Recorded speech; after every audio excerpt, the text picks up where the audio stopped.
নমস্কার। আমরা এই বাংলা ২৪ থেকে আজকে পেয়েছি ডক্টর সুহাস ভট্টাচার্য। ডক্টর সুহাস ভট্টাচার্য একজন বিখ্যাত বিজ্ঞানী এবং পরিবেশবিদ।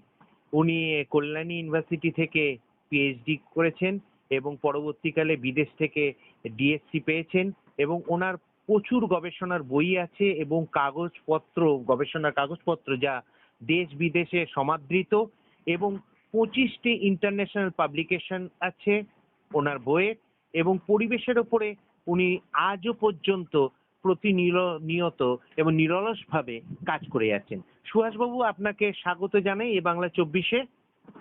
হ্যাঁ, আপনাকেও নমস্কার জানাই।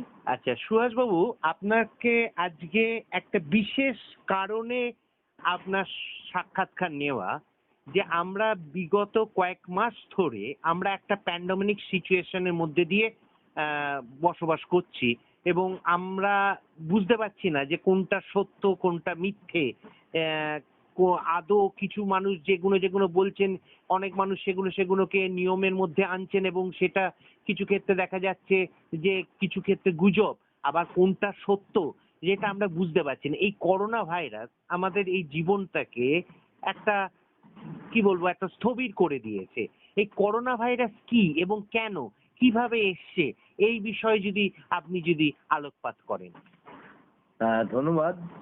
কিন্তু প্রথমেই বলে রাখি, আমাদের সবসময় একটা ভয় থাকে যে কোনো কিছু রোগের কথা শুনলেই, সে টিভিতেই হোক আর খবর কাগজে পড়েই হোক, আমরা নিজেদেরকে আস্তে পিষ্টে আটকে রাখি এমন একটা পরিবেশে যেন আমাকে রোগ ধরতে না পারে। এটা একটা অদ্ভুত টেন্ডেন্সি আমাদের মধ্যে আছে।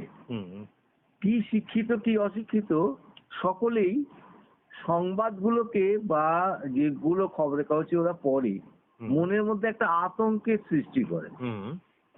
একটা মনে রাখতে হবে যে আমরা এই করোনা ভাইরাস বা কোভিড-19 কে একদম পাত্তা দেব না, একদমই পাত্তা দেব না।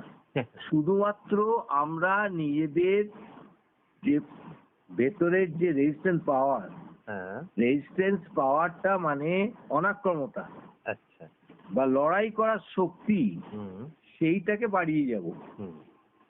আর বাড়িয়ে গেলে কোনো ভাইরাস আমাদের সহজে ছুঁতে পারবে না। ঠিক। আপনি বলতে পারেন যে এত বড় বড় দেশে এত গবেষণাগার রয়েছে, এত বিজ্ঞানী রয়েছে এবং সেখানেও বড় বড় লোক আক্রান্ত হচ্ছে, মন্ত্রী থেকে আরম্ভ করে রাজপুত্র থেকে আরম্ভ করে সবাই আক্রান্ত হচ্ছে। আমাদের দেশেও মন্ত্রী আক্রান্ত হয়েছে। তাহলে আমরা এই ভাইরাসটাকে কেন ভয় পাবো না? আপনি ভয় পান, ক্ষতি নেই। ভয় পেয়ে আপনি নিজের প্রিকশনারি মেজার গুলো নিন ভালো করে। অর্থাৎ আপনি সুরক্ষিত থাকুন। কারণ পৃথিবীতে ভাইরাসের অভাব নেই। বিশ্ব স্বাস্থ্য সংস্থার হুর সাউথ এশিয়া রিজিয়নের অফিসের কমিউনিকেশন এবং কি বলবো, কমিউনিকেবল ডিজিজ যেটা, সেই ডিজিজের প্রাক্তন ডিরেক্টর রাজেশ ভাটিয়া জানিয়েছেন যে পৃথিবীতে প্রায় 10 লক্ষ অচেনা ভাইরাস আছে। আচ্ছা।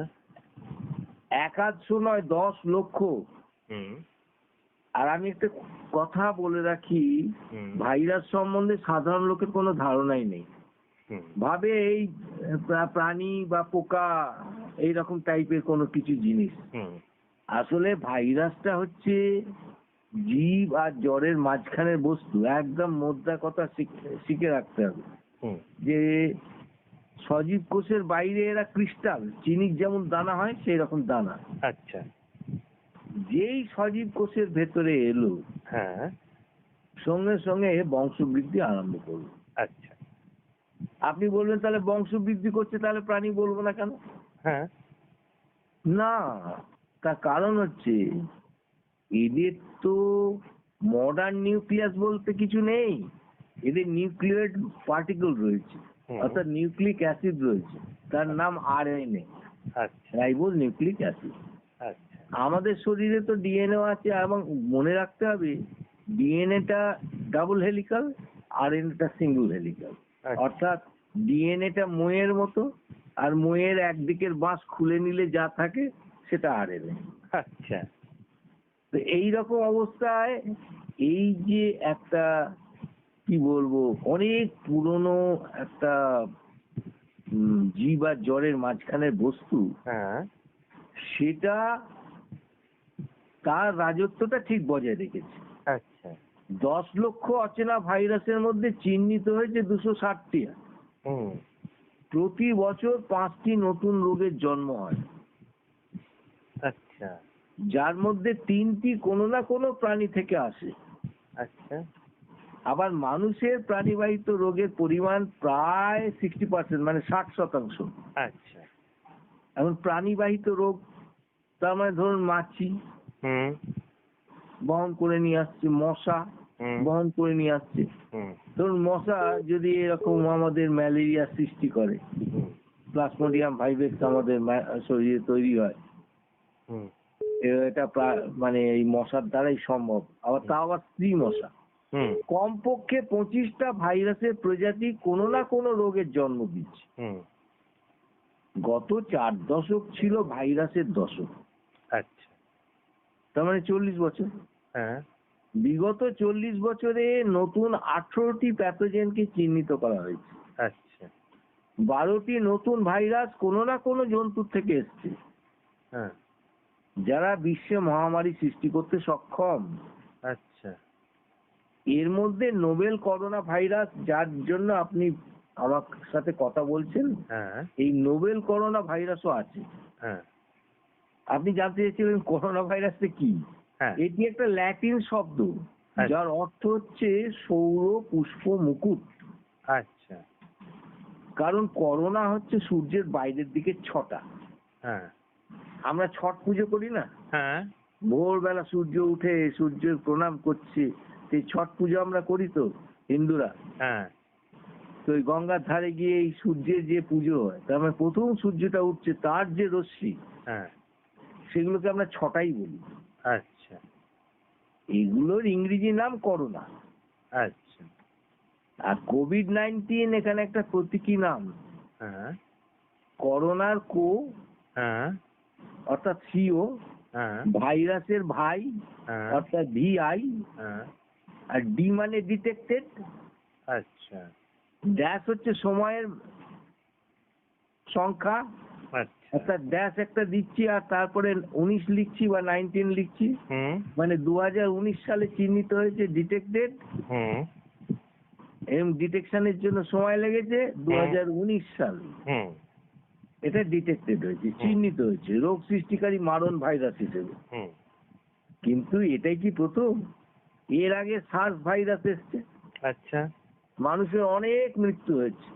আচ্ছা এখন সার্স ভাইরাসটা কি লোকে জানে না তো ভালো। হ্যাঁ এখন সার্স ভাইরাস প্রথম শনাক্ত হয় 2003 সালে। আচ্ছা ভ্যাকসিন আবিষ্কার হয়নি, আচ্ছা কিন্তু 17 বছর ধরে গবেষণার কাজে ব্যস্ত সবাই, অর্থাৎ বিজ্ঞানীরা। আচ্ছা এখন আপনি প্রশ্ন করবেন সার্স মানেই তো বুঝলাম না। হুম সার্স মানে হচ্ছে সিভিয়ার অ্যাকিউট রেসপিরেটরি সিনড্রোম। আচ্ছা আচ্ছা, সিনড্রোমটা কি লোকে সাধারণ লোক বুঝতে পারবে না, হ্যাঁ তাকে বোঝাতে হবে। সিনড্রোম হচ্ছে যে কোনো রোগ নয়, কিন্তু রোগের জন্য পরিবেশ। যেমন ধরুন সৌদি আরব থেকে রাজপুত্র আসবে বা রাজকুমার আসবে, হ্যাঁ আমরা একদম ওই যেখানে প্লেনটা ল্যান্ড করছে সেখান থেকে প্লেনের ঘর মানে যেখানে উঠবে সেই ঘর পর্যন্ত এগিয়ে যাবো এরোড্রোমে, হ্যাঁ সেখানে লাল কার্পেট পাতা হলো। আচ্ছা আচ্ছা আচ্ছা তাহলে সিনড্রোম হচ্ছে সেই লাল কার্পেট। আচ্ছা অর্থাৎ যে কোনো রোগ তাকে ওয়েলকাম জানানো হচ্ছে।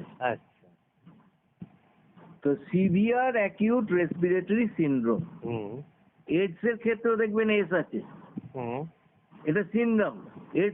এইডস তো আমরা বলছি যে রোগ, এটা ভাইরাসের রোগ, কিন্তু আমরা বলছি ডাইরেক্ট রোগ এটাকে বলতে পারবো না, এটা একটা সিনড্রোম। আচ্ছা রোগকে আহ্বান জানানো হচ্ছে। আচ্ছা এবার মার্স ভাইরাস প্রথম শনাক্ত হচ্ছে, সার্স বললাম তারপর মার্স। আচ্ছা মার্স ভাইরাস প্রথম শনাক্ত হচ্ছে 2012 সালে। আচ্ছা ভ্যাকসিন কিন্তু আজও আবিষ্কার হয়নি। আচ্ছা গবেষণা চলছে 8 বছর ধরে পৃথিবীর সমস্ত জায়গায়। আচ্ছা মারা গেছে অনেক লোক। আচ্ছা এবার মার্সের পুরো নামটা কি সেটা জানতে হবে। হ্যাঁ এসবি মানে যদি সুহাস ভট্টাচার্য হয়, তাহলে মার্সের অর্থ হচ্ছে মিডল ইস্ট রেসপিরেটরি সিনড্রোম। আচ্ছা আর এই এইডস এর কথা বারবার বলছি, এইডস প্রথম শনাক্ত হয়েছে 1981 সালে। হ্যাঁ এবং দেখবেন যে এইডসটা কিন্তু এমন একটা জন্তু থেকে এসছে, হ্যাঁ আমরা বলি শিম্পাঞ্জি, হ্যাঁ অথচ এর সাথে মানুষের কি সম্পর্ক থাকবে? হ্যাঁ এখন জঙ্গল সাফ করার জন্য মানুষকে পাঠানো হয়েছিল। হ্যাঁ এবার তার থেকে প্রত্যক্ষ বা পরোক্ষ ভাবে সেই ডিজিজটা এসছে, সেই সিনড্রোমটা চলে এসেছে। আচ্ছা 1981 সালে এসছে, ভ্যাকসিন এখনো আবিষ্কার হয়নি। তবে 39 বছর ধরে আমেরিকা থেকে আরম্ভ করে ভারত পর্যন্ত সবাই গবেষণা চালাচ্ছে। আচ্ছা আগে লোকে কারণ জানতো না, কারণ জেনে ফেলেছে, এখন সতর্ক হয়ে গেছে, এখন মৃত্যুর সংখ্যা কমেছে। তবে 1981 থেকে 91 সাল পর্যন্ত প্রচুর লোক মারা গেছে। আচ্ছা ইবোলা ভাইরাস হ্যাঁ প্রথম শনাক্ত হয়েছে 1976 সালে। হ্যাঁ কিন্তু এটা একটা ভালো হয়েছে যে এর আবিষ্কার হয়ে গেছে ভ্যাকসিন আচ্ছা 2019 সালে। আচ্ছা 43 বছর ধরে গবেষণা করে 2019 সালে ভাইরাসের যে মানে ভ্যাকসিন সেটা আবিষ্কার হয়েছে। আচ্ছা কিন্তু মারা গেছে এত লোক, হ্যাঁ আর প্যানিকও সৃষ্টি হয়েছিল। আচ্ছা আর ইবোলার ব্যাপারটা হচ্ছে যে দেহের চামড়ার উপর এমন বিকৃতি ঘটে। হুম আচ্ছা, হেপাটাইটিস বি ভাইরাস হ্যাঁ প্রথম শনাক্ত হয়েছে 1965-তে। আচ্ছা ভ্যাকসিন আবিষ্কার হয়ে গেছে 1981-তে। হ্যাঁ আবিষ্কার করতে সময় লেগেছে 16 বছর। হ্যাঁ মারা গেছে বহু লোক। হ্যাঁ লোকে বুঝতোই না, পাতাবাহারে গাছের মতো হ্যাঁ লিভারটা হয়ে যেত। আচ্ছা পাতাবাহারে গাছের পাতা দেখেছেন তো, হ্যাঁ হ্যাঁ সবুজের উপর হলুদের নকশা করা থাকে, হ্যাঁ হ্যাঁ বা লালের উপর হলুদের নকশা, কি হ্যাঁ। সুন্দর দেখতে লাগে। হ্যাঁ তো যাই হোক, চিকেন পক্স ভাইরাসটা 1953 সালে, যে বছর আমার জন্ম সেই বছর শনাক্ত হয়। হুম ভ্যাকসিনটা আবিষ্কার হয়েছে অনেক দেরিতে, 1995 সালে। হুম সময় লেগেছে প্রায় 42 বছর হুম। এই চিকেন পক্স ভাইরাসের। হুম জিকা ভাইরাস হুম প্রথম শনাক্ত হয়েছিল 1947 সালে, যখন দেশ স্বাধীন হয়। হ্যাঁ 73 বছর ধরে গবেষণা চলছে, আচ্ছা এখনো কিন্তু ভ্যাকসিন আবিষ্কার হয়নি। মানুষের করোনা ভাইরাস অনেক দিন ধরে আছে, আমি বলছি। আচ্ছা তবে এরা এতটা হিংস্র ছিল না। কতদিন তাও আন্দাজ? প্রথম থেকে দেখতেন না, আমরা যখন ক্লাস 6-7-এ পড়তাম, আমাদের এরকম বৃষ্টিতে শ্রাবণ মাসে ভিজলে হ্যাঁ সর্দি, কাশি, জ্বর, কাশি মানে সাংঘাতিক কাশি, হ্যাঁ। টাক দিয়ে কাশি, হ্যাঁ তার সাথে নাক দিয়ে জল পড়া, চোখ দিয়ে জল পড়া, হুম তারপর ধরুন জ্বর, রাত্রিবেলায় ধুম জ্বর আসতো, দিনের বেলা থাকতো না। হুম মা বাবারা একবারে চিন্তান্বিত হয়ে যেত। হুম এই সর্দি, কাশি, জ্বর, এইটাকে আমরা তখন ইনফ্লুয়েঞ্জা বলতাম। হুম হ্যাঁ, ইনফ্লুয়েঞ্জা ভাইরাস থেকেই আসে। হুম নিউমোনিয়াও হয়ে যেত, হ্যাঁ কিন্তু ম্যাক্সিমাম সময় লাগতো 5 দিন, আচ্ছা আর বড়দের সময় লাগতো 3 দিন। হুম মানে সহ্য করার শক্তিটা একটু বড় হয়ে গেলে হুম ওরা ঠিক সমস্ত গুলো মেনটেন করে, আর ছোটরা তো অত মেনটেন করে না। হুম জ্বর হয়েছে তো কি হয়েছে, যে একটু জ্বর কমে গেল, অমনি বাইরে গেল, একটু খেললো, হুম। কিন্তু সর্দি কাশি রয়েই গেছে। আচ্ছা। বড়রা তা করতো না। হুম। সেই জন্য আগে কথা ছিল সর্দি কাশি জ্বর 3 দিন ধর। আচ্ছা আচ্ছা। তো মানুষকে সুস্থ হতে দেখা গেছে, ভালো হয়ে গেছে। হুম। আমাদের শরীরে সাধারণ তাপমাত্রা হচ্ছে 37 ডিগ্রি, হ্যাঁ 37 ডিগ্রি সেন্টিগ্রেড, হ্যাঁ। এখন সেলসিয়াস বল, হুম। অর্থাৎ 98.6 ডিগ্রি ফারেনহাইট। হুম। আর ফুসফুসের মধ্যে সাধারণত 32 ডিগ্রি সেন্টিগ্রেড থেকে 35 ডিগ্রি থাকে, হুম। এটা সেন্টিগ্রেড। হুম। করোনা ভাইরাস আক্রমণ করলে তাপমাত্রা বেড়ে যায়, হুম। বেড়ে গিয়ে 46 ডিগ্রি সেন্টিগ্রেড পর্যন্ত হতে পারে। আচ্ছা। তাহলে যেটা 98.6 ফারেনহাইট থাকবার কথা শরীরে, তখন তাপমাত্রা বাড়তে বাড়তে বাড়তে বাড়তে 107 ডিগ্রি ফারেনহাইটকে ছাড়িয়ে যেতে পারে। আচ্ছা। করোনা ভাইরাস আক্রমণ করলে কিন্তু মানুষের ফুসফুস এর টাইপ 1 টাইপ 2 সেলকে কবজা করে ফেলে। এটা বোঝাতে গেলে একটা স্লাইড দেখাতে হয় অথবা বোর্ডে এঁকে বোঝাতে হয়। হুম। এই ফুসফুসটার সম্বন্ধে ধারণাটাকে পাল্টাতে হবে। ফুসফুসটা হচ্ছে, আমরা ছোটবেলায় বল খেলতে যেতাম, বলের ভেতরে ব্লাডার থাকতো, তাকে গ্যাস দিয়ে মানে সাইকেলের সিরিঞ্জ দিয়ে ফোড়ানো হতো, হুম। হতো তো। হুম। এইবার এই ইয়েটা মানে ওইটা যদি ফুলে যেত ব্লাডারটা, তবে ফুটবলটা লাথি মারা সহজ হতো, হুম। হালকা হতো। হুম। এখন এই ফুসফুস, ধরুন নাক থেকে শুরু করছি আমি, হুম। এবার সেটা চলে গেল একটা সরু পাইপ দিয়ে, তাকে ট্র্যাকিয়া বলবো। হুম। দুভাগ হলো সাব ট্র্যাকিয়া বলবো। হুম। বাংলায় বললে ক্রম শাখা, উপক্রম শাখা, হুম। এবং তারও ভাগ হবে। হুম। গাছের ডালপালার মতো ভাগ হয়ে যাবে, হুম। শিকড়ের মতো ভাগ হয়ে যাবে। হুম। ভাগ হতে হতে এমন একটা অবস্থা আসবে, যেমন ছোট তার ছোট চার ছোট ভাগ। হুম।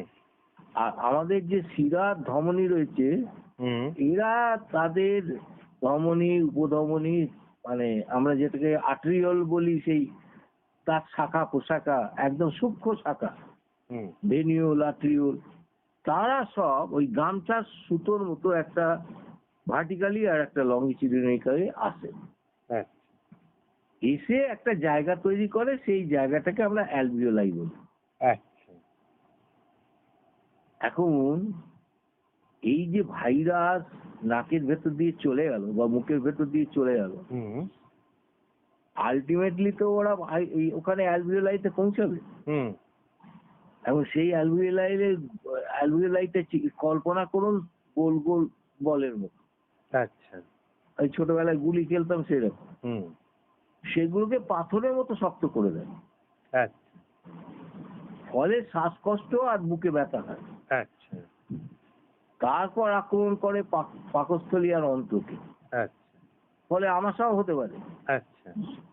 আর যখনই এই শ্বাসকষ্ট আরম্ভ হলো, হসপিটালে থাকলে তাকে সঙ্গে সঙ্গে ভেন্টিলেশনে পাঠিয়ে দেবে। আচ্ছা। সে এত বুকের ওঠানামা পাঁজরের করতে থাকবে, তখনই ভয় হয়ে যাবে বাড়ির লোকের।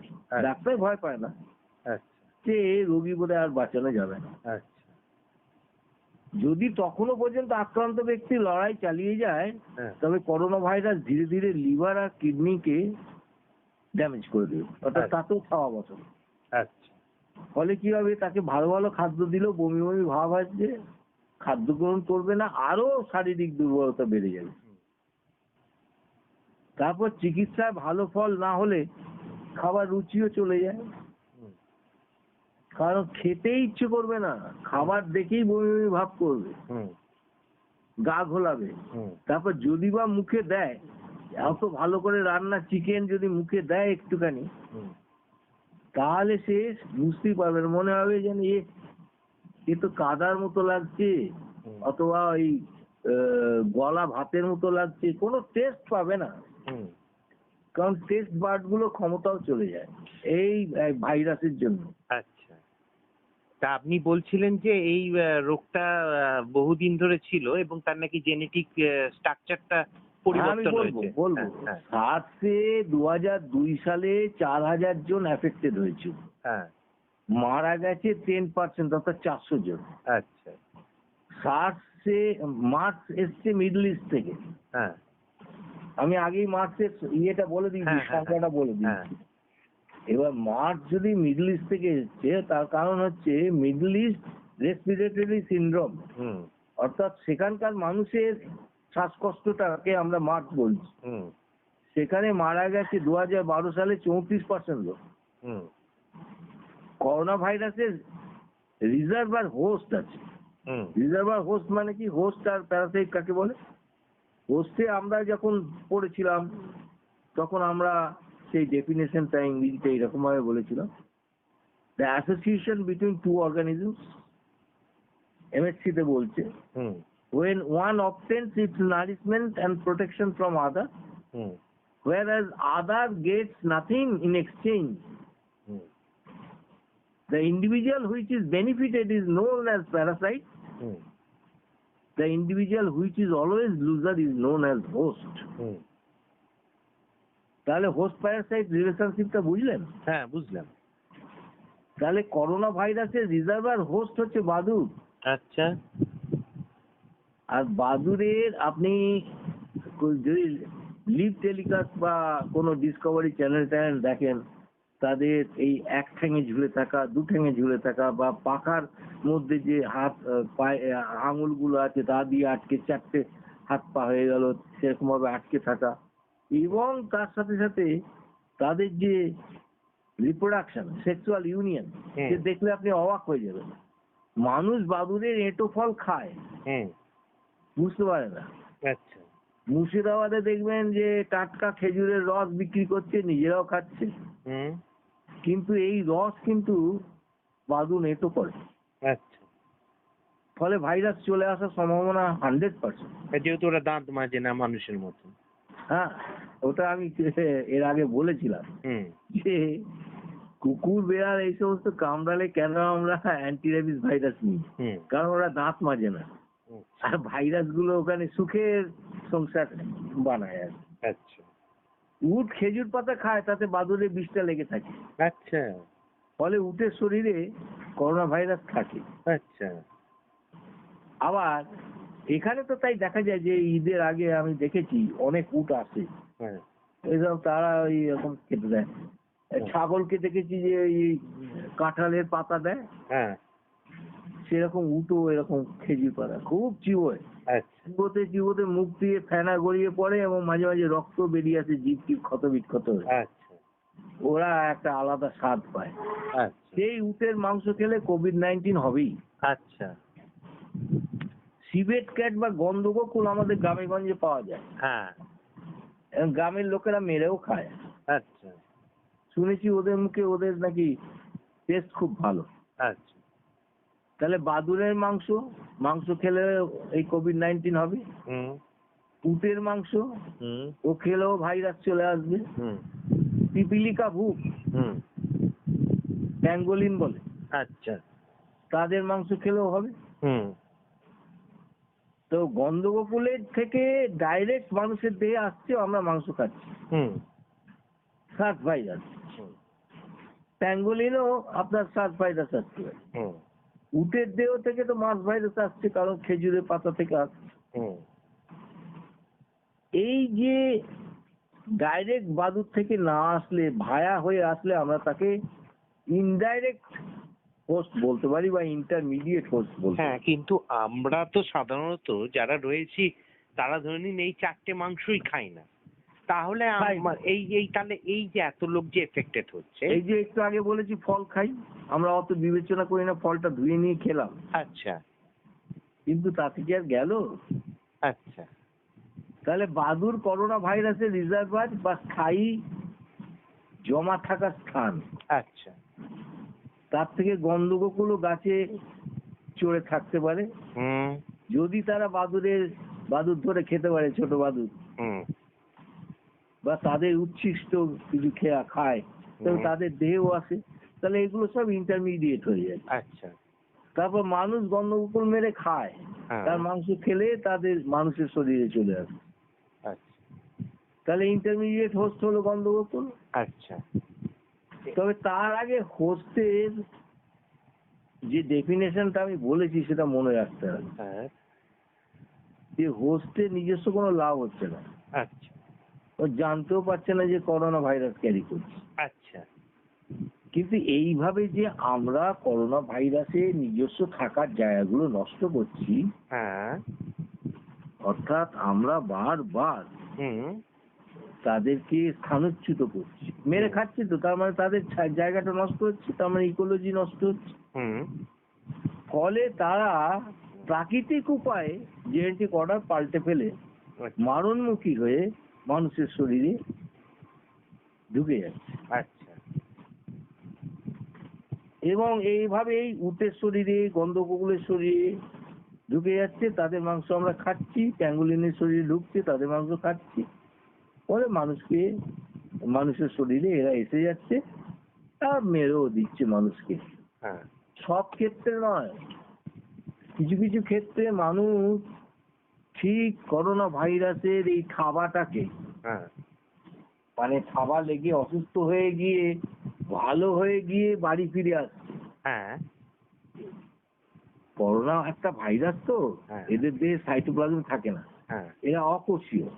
আচ্ছা আপনি বলছিলেন না কিরকম দেখতে, এদের দেহের আবরণ প্রোটিন দিয়ে তৈরি, আচ্ছা তার ভেতরে আরএনএ আছে। আচ্ছা। এরা কোষের বাইরে, আমি বলেছি, চিনি নুনের মতো ক্রিস্টাল অবস্থা থাকে, হ্যাঁ। সজীব কোষের মধ্যে প্রতিলিপি গঠন করে, আচ্ছা। গঠন করে বংশবৃদ্ধি করে। আচ্ছা এদের বৃদ্ধি বা বিপাক বলতে কিচ্ছু নেই, আচ্ছা। পৃথিবী সৃষ্টির সাথে সাথে এরা আছে। আচ্ছা সত্যি বলতে কি, এরা জীব ও জড়ের মধ্যেকার একটা বস্তু। আচ্ছা। তবে এরা যাই হোক, হ্যাঁ। একটা বংশ পরিচয় তো এদের আছে। হ্যাঁ। তো বংশ পরিচয়কে আমরা বিজ্ঞানের ভাষায় সিস্টেমেটিক পজিশন বলি। আচ্ছা।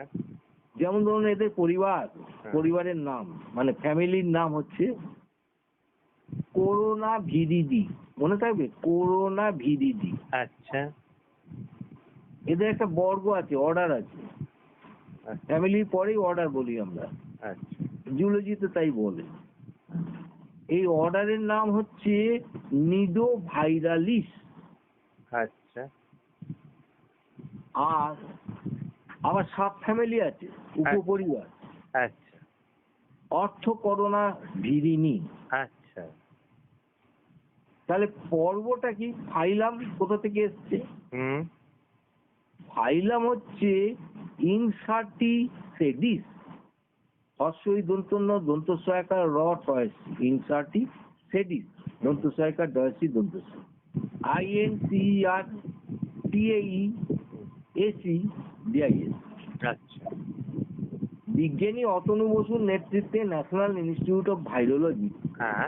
এবং ন্যাশনাল ইনফ্লুয়েঞ্জা সেন্টারের একদল বিজ্ঞানী হ্যাঁ। ট্রান্সমিশন ইলেকট্রন মাইক্রোস্কোপের সাহায্যে প্রথম নোবেল করোনা ভাইরাসের একটা ছবি তুলতে সক্ষম হয়েছিল। আচ্ছা। আবার বলি, হুম। অতনু বসুর নেতৃত্বে, বিজ্ঞানী অতনু বসুর নেতৃত্বে ন্যাশনাল ইনস্টিটিউট অফ ভাইরোলজি আচ্ছা। এবং ন্যাশনাল ইনফ্লুয়েঞ্জা সেন্টারের একদল বিজ্ঞানী ট্রান্সমিশন ইলেকট্রন মাইক্রোস্কোপের সাহায্যে নোবেল করোনা ভাইরাসের ছবি তুলতে সক্ষম হয়েছে। ইন্ডিয়ান জার্নাল অফ মেডিকেল রিসার্চকে তার এই অনুসন্ধানের কথা জানিয়েছেন। ভারতে করোনা সংক্রমণ শুরু হওয়ার 1 মাসের মধ্যেই সেই চিঠিটা গবেষণাপত্রের আকারে প্রকাশিত হয়েছিল। এখন সেই ছবিকে আরো উন্নত করার চেষ্টা চলছে। আচ্ছা। ট্রান্সমিশন ইলেকট্রন মাইক্রোস্কোপের সাহায্যে ভাইরাসের গ্লাইকোপ্রোটিন স্পাইকের ছবি তুলতেও সফল হয়েছে বিজ্ঞানীরা। আচ্ছা। দেখবেন বর্ধমানে বিক্রি হচ্ছিল মিষ্টি, বলে যে করোনা মিষ্টি, একটা গোল রসগোল্লার মধ্যে পিনের মতো কতগুলো, মানে ওরা কড়া পাকের সন্দেশ দিয়ে তৈরি করেছে, যা দিয়ে আপনার গুজিয়া তৈরি হয়, এরকম কতগুলো পিন করে তার মধ্যে গেঁথে দিয়েছে। আচ্ছা। আর রসগোল্লাটা রং করেছে সবুজ রঙের, আর পিন গুলোর রং করেছে হলুদ রং। আচ্ছা। অদ্ভুত লাগছে। আচ্ছা। তো এখন সেই ছবিটাকে আরো বেশি মানে মডার্ন করবার চেষ্টা হচ্ছে। আচ্ছা। তো এখন ভারতে করোনা ভাইরাস যে সংক্রমণ শুরু হয়েছিল, হ্যাঁ, যখনই এই চিঠিটা উনি পাঠালেন, অর্থাৎ ওই অতনু বসু, সঙ্গে সঙ্গে সেই চিঠিটা এত বড় ছিল যে গবেষণা পত্রের আকারে ওটা প্রকাশ করা হয়েছে। আচ্ছা আর ছবিও দেওয়া হয়েছে। আচ্ছা এখন এই এই এই ট্রান্সমিশন ইলেকট্রন মাইক্রোস্কোপে যে ভাইরাসের ছবি উঠেছে তাতে গ্লাইকোপ্রোটিন স্পাইকের ছবিটাও তুলতে পারা গেছে। আমি বললাম হ্যাঁ এবার ক্রায়ো ইলেকট্রন মাইক্রোস্কোপি পদ্ধতি ব্যবহার করে সেই ছবিকে ক্রায়ো ইলেকট্রন মাইক্রোস্কোপি পদ্ধতি ব্যবহার করে সেই ছবিকে আরো নিখুঁত করে তুলতে চেষ্টা চালাচ্ছেন বিজ্ঞানীরা। আচ্ছা আমি যখন প্রথম ইলেকট্রন মাইক্রোস্কোপে প্রথম চোখে দেখলাম এবং কাজ করলাম, ওখানে থেকে কাজ করতে হতো বর্ধমান ইউনিভার্সিটিতে। বর্ধমান ইউনিভার্সিটিতে প্রথম ইলেকট্রন মাইক্রোস্কোপের একটা ওই প্রশিক্ষণ মতন হয়েছিল। আচ্ছা তার আগে আমি জানতাম না। তারপর ওখানে দীর্ঘদিন ছিলাম আমি, প্রায় কাছাকাছি 20 দিন মতন থেকে থেকে সমস্ত কিছু নিজে হাতে করে শিখে তাদের লেকচার শুনে তারপর আমি একটা বাংলায় ইলেকট্রন মাইক্রোস্কোপের বই বার করেছিলাম, আপনাকে ছবি পাঠিয়েছি। পৃথিবীতে প্রথম বাংলা একটা ইলেকট্রন মাইক্রোস্কোপের বই বার হয়েছিল, আমি বার করেছি।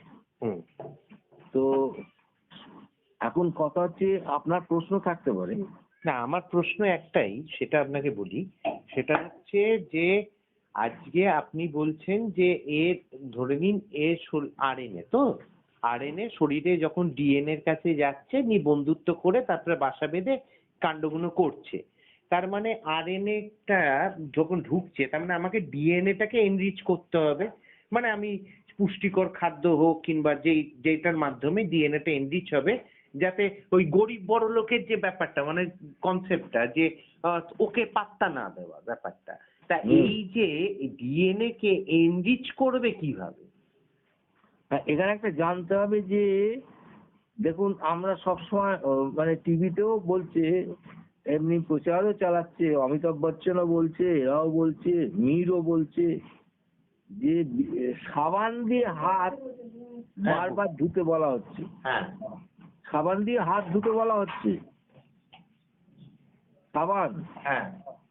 সাবান দিয়ে বারবার বলছে হাত ধো, 8 ঘন্টা অন্তর অন্তর হাত ধোন না, ঘন্টা অন্তর অন্তর ধোন। কারণটা কি? যেহেতু করোনা ভাইরাসের ত্বক চর্বি জাতীয় পদার্থের তৈরি, কি হলো, তাতে লেগে থাকে প্রোটিনের তৈরি স্পাইক বা কাঁটা। এই কাঁটা মানব কোষে গেঁথে যায়, সেই পথে কোষে ঢোকে ভাইরাস। ঢুকে ভাইরাসের বংশবৃদ্ধি নকশা, অর্থাৎ নিউক্লিয়েট বা নিউক্লিক অ্যাসিড, অর্থাৎ আরএনএ। তাহলে বুঝতে পেরেছেন, কাঁটা দিয়ে তো ফুটো হলো, আরএনএ ঢুকলো।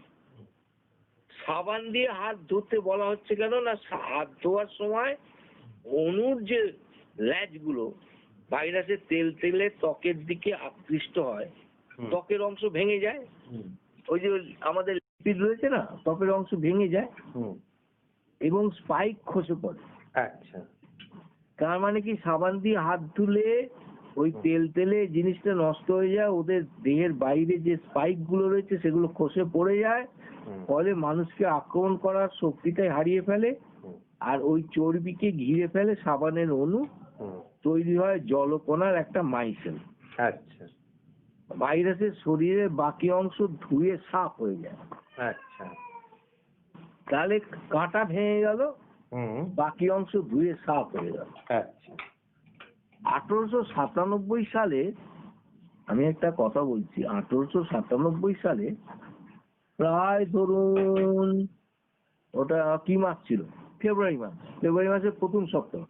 1897 সালের খুব সম্ভবত 4 ফেব্রুয়ারি কলকাতায় পাস হয়েছিল এপিডেমিক ডিজিজেস অ্যাক্ট বা মহামারী আইন। 2020 সালেও তা, সেই বিতর্কিত আইনটা, 123 বছরের পুরনো আইনটা নোবেল করোনা মোকাবিলায় সরকারের এখন হাতিয়ার। আপনারা তো একটা চ্যানেল, আপনাদেরকে এটা মাথায় রাখতেই হবে যে 1897 সালে 4 ফেব্রুয়ারি যে আইন কলকাতায় পাস হয়েছিল, সেই মহামারী আইন 123 বছর পরেও কেন্দ্রীয় সরকার সেই আইনটাকেই ব্যবহার করছে সরকারের হাতিয়ার হিসেবে। মহামারী মানচিত্রে ইবোলা, ডেঙ্গি, প্লেগের মতো সার্স, কোভিড-2 ভাইরাস স্থায়ী হলেও, স্থায়ী বলা যায়, স্থায়ী হয়ে যেতে পারে বলে বিজ্ঞানীরা আশঙ্কা প্রকাশ করছে। আচ্ছা। WHO ওয়ার্ল্ড হেলথ অর্গানাইজেশন, তাদের গবেষকরা জানাচ্ছেন যে গত 50 বছরে 1,500 নতুন প্যাথোজেন আবিষ্কৃত হয়েছে। 1976 সালে ইবোলা, আর 1983 সালে HIV, যার মানে আক্রমণে 3 কোটি লোক মারা গেল। আচ্ছা। এরা কেউ চলে যায়নি, কারণ এইসব ভাইরাস অত্যাচারিত হয়েছে শুধু মানুষের দ্বারা, যার ফলে ওই যে বললাম যে বন জঙ্গল কাটছিল যখন শিম্পাঞ্জির সাথে ইন্টারঅ্যাক্ট হয়েছে, তারা আরো বেশি হিংস্র হয়েছে এবং জিন কোড তারা পাল্টে নতুন মারণ ভাইরাসে পরিণত হয়েছে। এখন জিন কোডটা কি জিনিস, প্রথমেই যদি আমাকে জিজ্ঞেস করে জিন কি, তাহলে আমি সেই এমএসসির ভাষায় বলবো জিন is the vehicle of heredity, অর্থাৎ বংশগতির ধারক বাহক। মানে ওই হচ্ছে একটা মোটর গাড়ি যার মধ্যে বংশগতিটা পড়া রয়েছে, ও টেনে নিয়ে যায়, তাকে আমরা জিন নাম দিই। কোথায় থাকে, বাসস্থান কোথায়, ক্রোমোজোম। ক্রোমোজোম কোথায় থাকে, নিউক্লিয়াসে। নিউক্লিয়াস কোথায় থাকে, সেলের মধ্যে। তাহলে সেলের মধ্যে নিউক্লিয়াস, নিউক্লিয়াসের মধ্যে ক্রোমোজোম, ক্রোমোজোমের মধ্যে জিন হলো।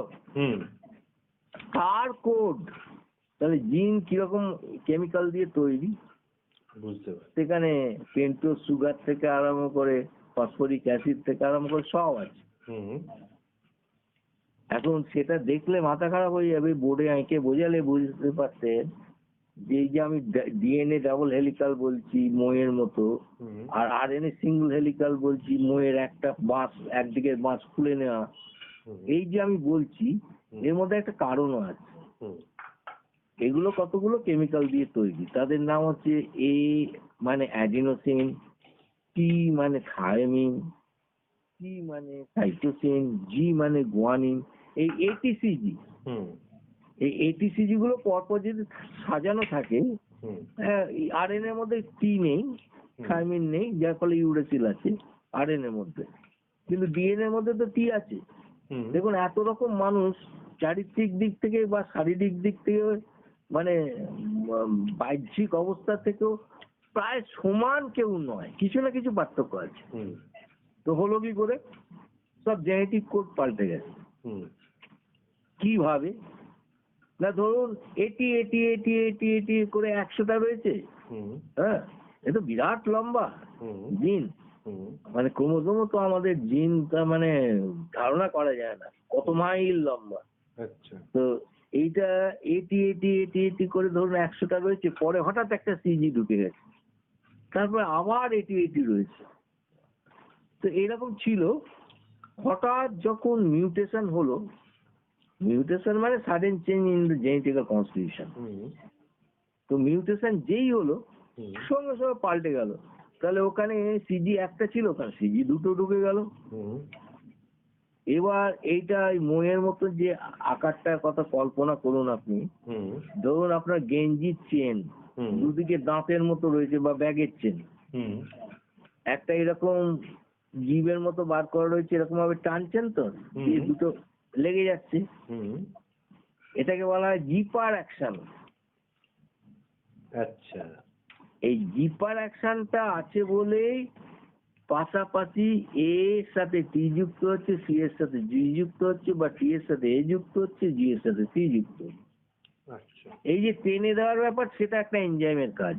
আচ্ছা, মানে এর চেয়ে সহজভাবে বোঝানো এই জিনের কেমিস্ট্রি খুব কঠিন। আচ্ছা, যে এখন এই মারণ ভাইরাসে যে পরিণত হয়েছে তার কারণ তার জেনেটিক কোড পাল্টেছে, অর্থাৎ জিন কোড পাল্টেছে। ধরুন আপনি বাড়ির বাইরে হইচই শুনলেন, কানে এলো যে একটা সাপ বেরিয়েছে, বিষধর সাপ, আপনি লাঠি হাতে গেলেন, গিয়ে দেখলেন কোথায় বিষধর সাপ। এটা তো একটা বিরাট সেই মোষের মতো একটা বাইসন। আচ্ছা, কোথা থেকে এলো? তাড়াতাড়ি আপনি একটা টাঙি জাতীয় কিছু একটা নিয়ে গেলেন যে ভয় দেখিয়ে যদি তাড়ানো যায়। গিয়ে দেখলেন বাবা, এ তো একটা চিতাবাঘের বাচ্চা। সঙ্গে সঙ্গে আপনি বাড়িতে গিয়ে বন্দুক নিয়ে আসলেন। বন্দুক যেই নিয়ে আসলেন দেখলেন বাবা, বিরাট একটা দাঁতালো হাতি। এই বন্দুকের গুলি খেলে আমাকেই তেড়ে এসে মেরে দেবে। তো জেনেটিক কোড পাল্টে বারবার এইরকম ভাবে মানুষকে বিভ্রান্ত করছে এই ভাইরাস। আচ্ছা, তাই এদেরকে কন্ট্রোল করা যাচ্ছে না। আচ্ছা, কারণটা কি? কারণ তারা ওই করোনা ভাইরাস কিন্তু স্থানচ্যুত হয়েছে, যেখানে তারা আরাম করে ছিল সেই বাদুরকে মেরে খেয়েছে মানুষ। আবার সেই বাদুরের থেকে উঠে এসছে, উটকে মেরে খেয়েছে মানুষ। আবার সেই সিবেট ক্যাট বা গন্ধগোকুলের শরীরে গেছে, সেখানে মোটামুটি খাপ খাইয়ে নিয়েছিল, তাকেও মেরে ফেলে খেয়েছে মানুষ। তাহলে তারা যায়টা কোথায়? এইবার তারা ইন্টারমিডিয়েট হোস্ট মারফত মানুষের শরীরে পৌঁছে আগে নিজের জেনেটিক কোড পাল্টে ফেলে মানুষের মৃত্যু ঘটাচ্ছে। আচ্ছা, কারণ ইকোলজি তাদের চেঞ্জ হয়ে গেছে, তো বারবার ইকোলজিটা চেঞ্জ হচ্ছে না। এখন ইকোলজিটা কি এটা সাধারণ মানুষ সহজে বোঝে না। এনভায়রনমেন্ট মানে একটা সাধারণ ভাষায় আমি বলে দিতে পারি যে এনভায়রনমেন্ট মানে হচ্ছে জীবিত, মৃত এবং জড়ের সহাবস্থান। আপনি বলবেন জড় বলছেন আবার মৃত বলছেন, কারণ আছে। আপনি ধরুন আমি টেবিলে হাত রেখে লেকচার দিচ্ছি, আমার ডান হাতে ঘড়িটা পড়া আছে, এবার হাতটা টেবিলের উপর রয়েছে, আমার হাতটা সজীব তাই আঙুল নাড়াতে পারছি। টেবিলের কাঠটা মৃত, কারণ এককালে গাছ ছিল। আর ঘড়িটা চলছে বটে, কিন্তু এটা জড় পদার্থ। বুঝলেন এনভায়রনমেন্ট? এর চেয়ে তো সহজ ভাবে তো আর বোঝাতে পারবো না। ঠিক আছে। আর ইকোলজিটা ব্যাপারটা আপনি জেনে নিন একটুখানি। মানে ইকোলজিটা গ্রিক শব্দ, ওইকস থেকে এসছে, OIKOS। আচ্ছা, যার অর্থ হচ্ছে বাসস্থান, এবং লগস মানে জ্ঞান।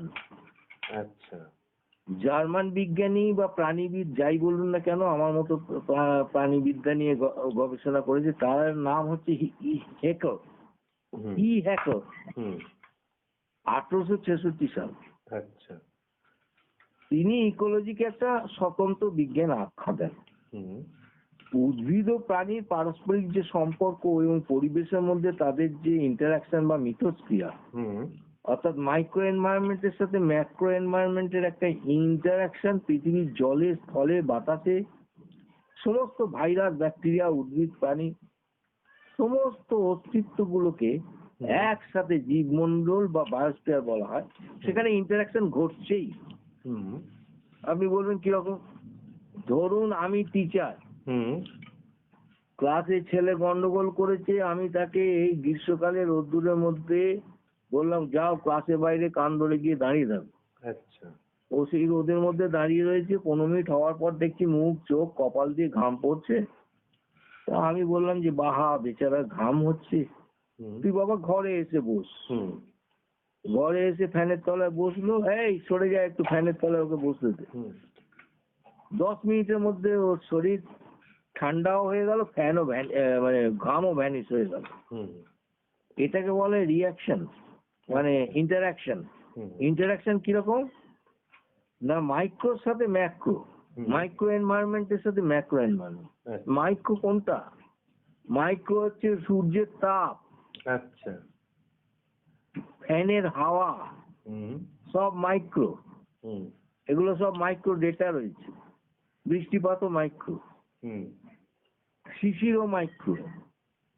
কিন্তু ম্যাক্রো ওই গাছ, মানুষ, এই সমস্ত সব ম্যাক্রো, তাদের মধ্যে রিয়াকশন। ধরুন ও বাইরে দাঁড়িয়েছিল, সূর্যের তেজেতে তার শরীরে ওই সেল থেকে ওয়াটার অ্যানালিসিস হয়ে জল বেরিয়ে, মানে ঘামটা ও লোমকূপ দিয়ে বার হয়ে এসছে, লোমকূপের পাশে ফুটো আছে, বার হয়ে এসছে। এবার যেই ফ্যানের হাওয়ায় বসলো, সঙ্গে সঙ্গে বাতাসে ওটা বাষ্পীভূত হয়ে গেল, তাতে প্রত্যেক মুহূর্তে মিথস্ক্রিয়া হচ্ছে। এটাকেই ইকোলজি বলা হচ্ছে। তাহলে তাহলে মোটামুটি ভালো মন্দ খেলে মোটামুটি ডিএনএ কে স্ট্রং করলে এ কিছু করতে পারবে না আরএনএ, তাই তো? না, ডিএনএ কে স্ট্রং করো না, আমি বলেছি যে যা ঢোকে মানুষের শরীরে সেটা অ্যান্টিজেন। হ্যাঁ। আর অ্যান্টিজেনকে প্রতিহত করার জন্য মানুষের শরীরে রক্তে তৈরি হয় অ্যান্টিবডি। হ্যাঁ। অ্যান্টিজেনের সাথে অ্যান্টিবডির সম্পর্ক হচ্ছে অনেকটা চাবি আর তালার মতো। একটা নির্দিষ্ট চাবি একটা নির্দিষ্ট তালাকে খুলতে পারে, যে কোনো চাবি একটা তালাকে খুলতে পারবে না। না। তাহলে আমার এই যে অ্যান্টিজেন আর অ্যান্টিবডির সম্পর্কটা মাথায় রাখতে হবে। অ্যান্টিবডি শরীরের মধ্যে আসতে হবে, অ্যান্টিবডি আসলে যদি অ্যান্টিবডি জোরালো হয় অ্যান্টিজেনকে পরাস্ত করবে, আর অ্যান্টিজেন যা বাইরে থেকে ঢুকছে সে যদি জোরালো হয়, অ্যান্টিবডি যদি তার সাথে পেরে না ওঠে, তাহলে অনাক্রমতা হলো না। আচ্ছা। তার মানে রেজিস্ট্যান্স পাওয়ার ফেল করলো, অতএব সে অসুস্থ হলো। আচ্ছা।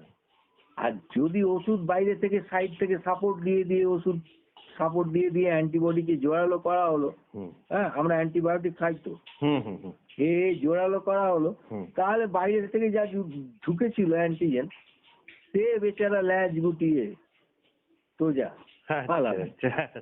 তাহলে অত্যাচারিত ভাইরাস ইন্টারমিডিয়েট হোস্টে গিয়ে নিজের জিন কোড পাল্টে নেবার চেষ্টা করে, এবং সেটা না হলে ওই ইন্টারমিডিয়েট হোস্টের মাংস খেলে বা হোস্ট দ্বারা পরোক্ষভাবে সংক্রামিত কোনো কিছুর প্রভাবে মানুষের শরীরে ওই ভাইরাস প্রবেশ করে। তারপর তার পরিবর্তিত স্বভাবে মানুষকে মেরে ফেলার জন্য উঠে পড়ে লাগে। আচ্ছা। সব সময় নিজের ক্যারেক্টার বদলাতেই থাকে, যার ফলে যেসব মানুষের অনাক্রমতা বা ইমিউনিটি পাওয়ার কম, তারা ঠেকিয়ে রাখতে পারে না ভাইরাসের নানা ট্রিক, নানা কায়দার আক্রমণ, তারা ঠেকিয়ে রাখতে পারে না। শেষে ভাইরাসের সাথে কোনো জারিজুরি না খাটলে অসহায় হয়ে তাদের কাছে সারেন্ডার করে মৃত্যুর কোলে ঢলে পড়ে। ডাক্তার অবশ্য শেষ চেষ্টা করে তার শ্বাসক্রিয়াকে স্বাভাবিক করতে, সেই জন্য ভেন্টিলেশনে রাখে, কিন্তু পারে না তার প্রাণকে আটকে রাখতে। অবশেষে দেহ থেকে প্রাণ শক্তি বেরিয়ে যায়, মৃত্যুর মিছিলে ভাইরাসের জয়ধ্বনি শোনা যায়। কেউই বলতে পারে না, আমি জানি না, কেউ বলতে পারে না, তবে মানুষ আক্রান্ত হতেই থাকে আর ডাক্তারও চেষ্টা করতেই থাকে, মানুষ মরতেও থাকে, যেন কিছুতেই হাত থেকে নিষ্কৃতি পায় না। লড়াই চলতেই থাকে, তাই সংসারে করোনাও রয়ে যায়। কিন্তু কথা হচ্ছে, যেমন 2017 সালে আর কি মাদাগাস্কারে প্লেগের সংক্রমণ শুরু হয়েছিল।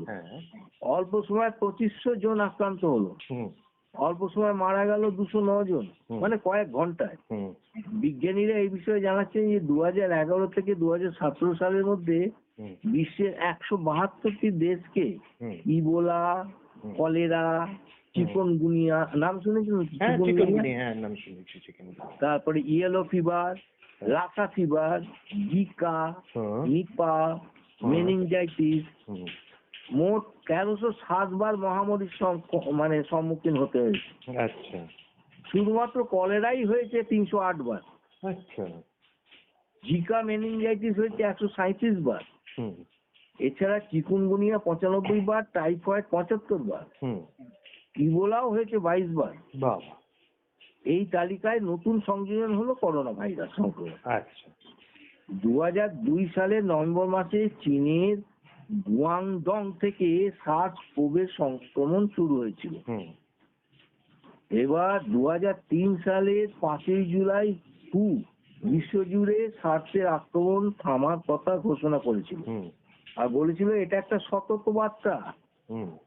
অতি উন্নত স্বাস্থ্য পরিকাঠামোকেও কিন্তু সার্সের সামনে মাথা হেঁট করতে হবে। হলো তাই, যেমন কোভিড-19। তাহলে মোট কথা হচ্ছে একটাই কথা, যে ইমিউনিটি পাওয়ারটা বাড়াতে হবে। ভয় না পেয়ে নিজের ইমিউনিটি পাওয়ারটা বাড়াতে হবে। ভালো একটু সবসময়। ভালো মন্দ মাছ মাংস ডিম লেবু ভিটামিন না, সি আমি মাছ মাংস ডিম খেতে বারণ করছি। আমি বলছি যে গরিব লোকরা কোথায় পাবে মাছ মাংস ডিম? তাহলে গরিব লোকেদের ক্ষেত্রে পাতি লেবু, পাতি লেবু খেতে হবে, কাঁচা টমেটো খেতে হবে, কাঁচা গাজর খেতে হবে, যেগুলো হাতের কাছে পাচ্ছে। আর যারা যারা যারা মাছ মাংস ডিমের ক্ষমতা আছে তারা মাছ মাংস ডিম খাবে। হ্যাঁ, মাছ মাংস ডিম খাবে, কিন্তু গরিবরা এইগুলো খাবে।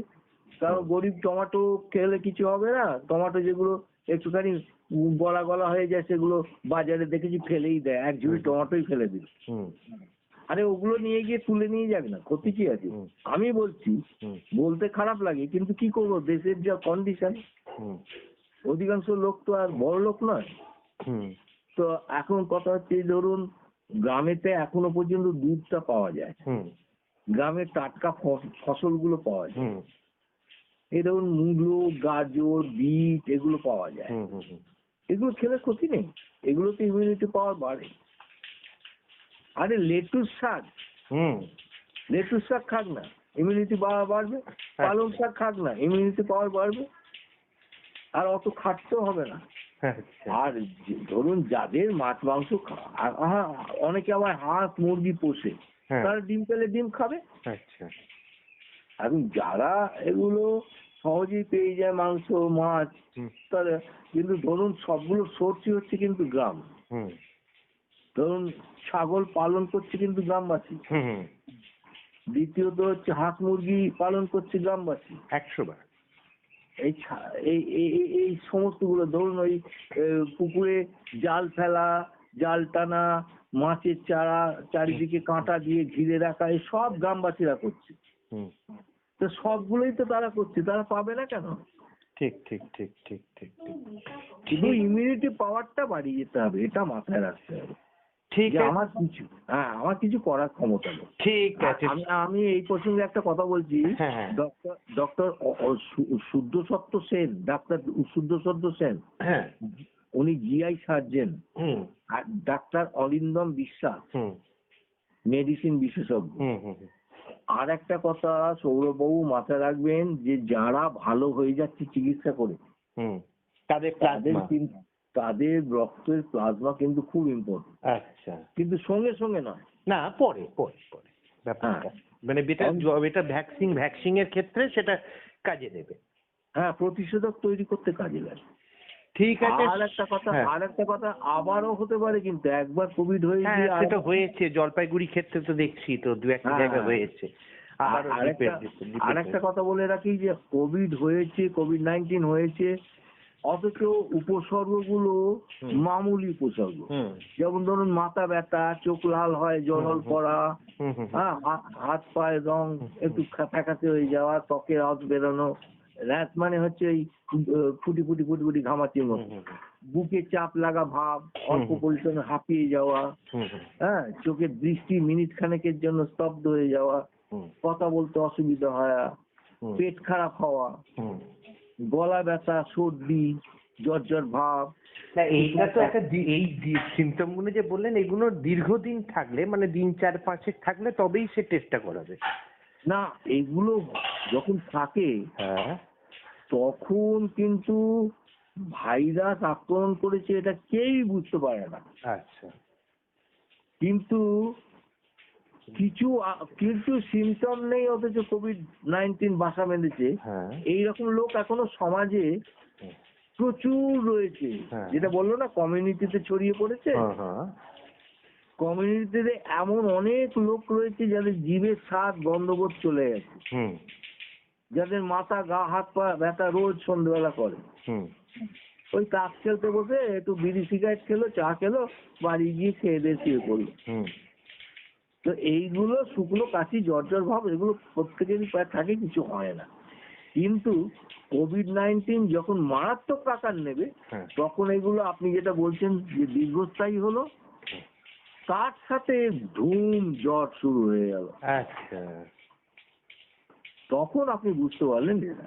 না হলে কোভিড-19 আপনার প্রত্যেকের টেস্ট করা উচিত, কারণ মামুলি উপসর্গগুলো হেলাফেলা করা উচিত নয়। আমি বলছি এখানে দাঁড়িয়ে যে কোভিড-19 টেস্ট প্রত্যেকটি লোকের করা উচিত, যে তাদের শরীরে আছে কিনা। কারণ আজকাল কোভিড-19 নিজের চারিত্রিক বৈশিষ্ট্য পাল্টেছে, যার ফলে এত কিছু দেখা যাচ্ছে না, যার ফলে মামুলি উপসর্গগুলো যে কোভিড-19 সেগুলো লোকের মনে সন্দেহ জাগাচ্ছে না, যার ফলে তো এই কমিউনিটির মধ্যে এই কোভিড-19 ছড়িয়ে পড়ছে। নমস্কার। হ্যাঁ, অনেক ধন্যবাদ আপনাকে। ভালো থাকবেন, সুস্থ থাকবেন। হ্যাঁ, 1 ঘন্টা ধরে বকলাম। আচ্ছা, ঠিক আছে, ধন্যবাদ। আমাকে একটু শোনাবেন পরে।